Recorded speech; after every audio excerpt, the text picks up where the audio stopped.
She made the three and was going back. It felt like she was talking to herself.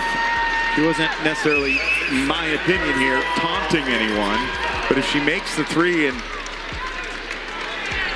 as much leeway into what she said. If she says you can't guard me, or I don't know what she said, but because of the proximity to where Tanya Warren was standing, where the UNI players are standing, they're just not going to let you get away with that. But we'll never know. I can't read her lips. Caitlin Clark's presence or absence is already forcing the league into decisions nobody wanted to make, and the stakes have never been higher. Let's dive in right away, because why wait? The 2026 WNBA season is shaping up to be a historic spectacle, but it is also a season built on precarious assumptions, fragile schedules, and high-stakes risk management, all revolving around one name. On Natasha Howard as she was trying to deny the pass, and there we have ice, Sophie Cunningham and Caitlin Clark that might be acting as assistant coaches tonight. Yeah, their voices. Caitlin Clark. Her impact is so monumental that it has forced the league to make concessions it never anticipated, reshaping traditional plans and strategic priorities, while simultaneously testing the patience of sponsors, broadcasters, and teams across the country. The WNBA's official 2026 schedule dropped amid a swirling cloud of uncertainty. Commissioner Kathy Engelbert and the Players Association have yet to finalize a new collective bargaining agreement, leaving the league in an awkward state of limbo. Shake hands and, be grateful that my team was in that position.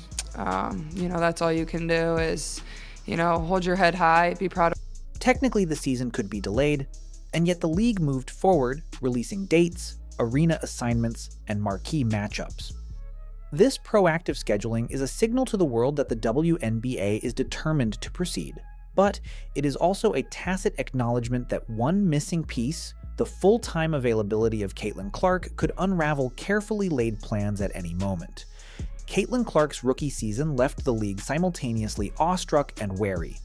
Dubbed the ultimate ticket magnet, she transformed every arena she touched. In 2025, Fever games on the road averaged over 15,800 fans, a staggering number for women's basketball and an unprecedented influx of revenue. Yet this explosive impact came paired with a devastating vulnerability. Clark's injury-laden season meant she played only 13 games in the league's most ambitious expansion of marquee arena appearances. Entire stadiums filled months in advance, only for fans to arrive and find the biggest draw sidelined. That paradox has created an uncomfortable reality for the WNBA. They need Clark to sell tickets, but they cannot fully trust that she will be available to deliver. The scheduling decisions for 2026 reflects this cautious optimism. While last season the Fever played 9 games in large arenas, the 2026 calendar trims that number to 4. This is a calculated response. The league refuses to gamble entire venues on the uncertainty of Clark's availability. So the top-tier arenas, T-Mobile Arena in Vegas, the United Center in Chicago, Scotiabank Arena in Toronto, and the American Airlines Center in Dallas are preserved for guaranteed draws, but everything else is being treated with conservative realism. The message is clear. The league will lean on Caitlin Clark when she can show up, but it will no longer risk operational overhead on assumed availability. Even as the league hedges, it is preparing for extremes. Caitlin Clark's potential absence is not merely an inconvenience, it is a seismic event. Staffers, marketing teams, and ticketing departments are already constructing contingency plans for how to maintain fan engagement, sponsorship deliverables, and broadcast ratings without her. These plans involve complicated permutations of roster reshuffles, star player rotations, and even modified media campaigns. In the back rooms of the WNBA headquarters, executives are analyzing what they call the Clark impact gap, the projected difference in attendance, social engagement, and merchandise revenue for games where she is not available. The numbers are staggering, and they underline just how central she has become to the league's commercial viability. Adding to this complexity is the league's expansion. With the Toronto Tempo and Portland Fire joining the fray, the WNBA faces logistical headaches unprecedented in its history. expansion requires a second consecutive expansion draft, a free agency period that will inevitably be compressed, and a careful calibration of talent distribution across 15 franchises. Each decision now must be weighed against the unknown factor of Caitlin Clark. The league is forced into strategic compromises: which arenas to prioritize, how many marquee games to schedule, and how to structure back-to-back matchups, all to maximize exposure for Clark without overcommitting in case of injury. The Fever themselves are positioned at the epicenter of this careful orchestration. They are receiving a combination of conservative arena assignments and high-visibility matchups, essentially placing them on a spotlighted, controlled stage. The message from the league is subtle but unmistakable. They expect Clark to drive engagement, but they are hedging against the reality that she might not. Indiana is being treated like a centerpiece in a theatrical production whose lead actor may not show up every night. The league must balance fan expectations, commercial imperatives, and competitive integrity in a delicate, high-stakes tightrope walk. From a performance perspective, Clark's impact is irreplaceable. During her limited 2025 appearances, she averaged 16.5 points and 8.8 assists per game, establishing herself as a generational talent. Her skill set transforms the Fever instantly, forcing opponents to adjust defenses, game plans, and even rotations to account for her presence. Her absence, however, leaves gaps that are difficult to compensate for, both on the court and in the fan experience. Teams across the league are forced into uncomfortable conversations, asking themselves whether they can reliably compete for playoff spots in a season defined by uncertainty. This tension is reflected in the broader WNBA strategy for marquee events. While the Fever's big stage appearances are limited, so other franchises like the Toronto Tempo are aggressively pursuing high-profile relocations, using their novelty and marketability to counterbalance the potential absence of Clark-driven revenue spikes.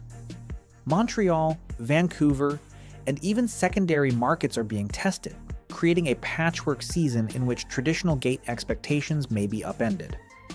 The WNBA is essentially piloting two strategies at once: protect investments in proven star power, while pushing emergent markets to generate excitement independently of any single player. Media coverage has seized on this underlying drama. Insider reports and leaked scheduling data suggest that the league's careful orchestration of Clark's appearances is less about standard logistics and more about damage control. For instance, what the Fever's intense back-to-back schedule early in the season is likely designed to maximize exposure if Clark is healthy and available. Conversely, if she is not, the compressed schedule provides insurance by limiting the number of high-overhead arenas potentially affected. The league is playing both offense and defense simultaneously, a reflection of how unmoored the calendar has become in the wake of her rookie injury history. The commercial stakes cannot be overstated. Broadcasters, sponsors, and advertisers rely heavily on predictability, and the uncertainty surrounding Clark's health challenges every assumption about viewership and engagement. Multi-million-dollar deals with networks and corporate partners are contingent upon marquee names delivering on a consistent basis. The league's proactive scheduling may be a message of confidence, but it is also a hedge. Prepare for the worst while hoping for the best. From a psychological standpoint, Clark's teammates are also impacted. Knowing that the entire league is built around their stars' health adds invisible pressure.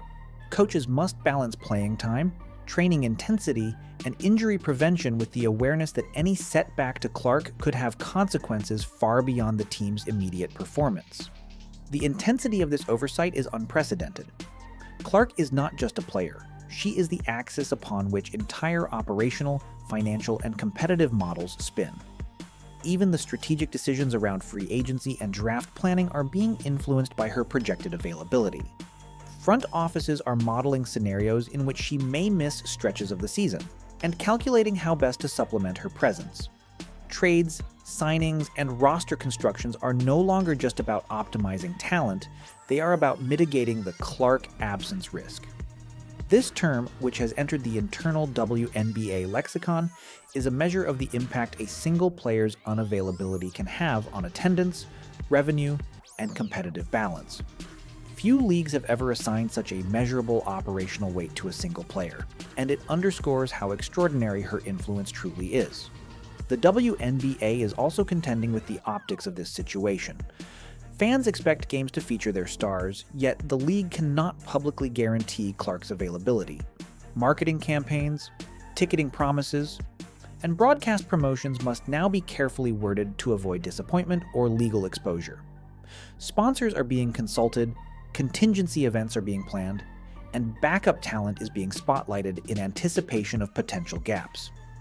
Every message, every announcement, every social media post is being measured against the possibility that Clark might not be on the floor. This uncertainty extends into the fan experience in unexpected ways. Premium seating, hospitality packages, and corporate sponsorships are all affected by Clark's availability. Front offices are balancing excitement with realism, creating ticket structures that can flex in response to last-minute changes. Fans who previously traveled hundreds of miles to witness her play may encounter new communication protocols and contingency measures that did not exist in 2025. The league is effectively re-engineering how basketball is consumed, all because of one player's centrality to the enterprise. Ultimately, Caitlin Clark's health and presence are no longer just about the fever. They are about the WNBA itself.